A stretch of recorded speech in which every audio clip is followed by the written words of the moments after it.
তখন তিনি দেখতে পেলেন এক ইহুদি একটি হরিণকে বেঁধে রেখেছে। হরিণটি দয়ার নবী মুহাম্মদুর রাসূলুল্লাহ সাল্লাল্লাহু আলাইহি ওয়াসাল্লামকে দেখার সাথে সাথে বলে উঠল, ইয়া রাসূলুল্লাহ, ইয়া হাবিবাল্লাহ, আজ সকালে আমি আমার বাচ্চাদেরকে বাসায় রেখে খাবার অন্বেষণের জন্য বের হয়েছিলাম।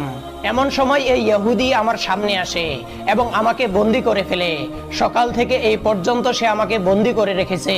ইয়া রাসূলুল্লাহ, আমার দুধের বাচ্চারা রয়েছে, তাদেরকে আমি সকাল থেকে এই পর্যন্ত দুধ খাওয়াতে পারিনি।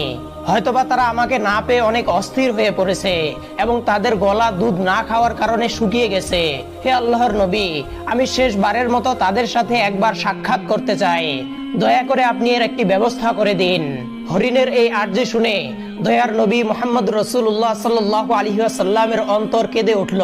তখন তিনি ইহুদিকে বললেন, হে ইহুদি, তুমি কেন এই হরিণকে আটকে রেখেছো? ইহুদি বলল, আমি হরিণকে শিকার করে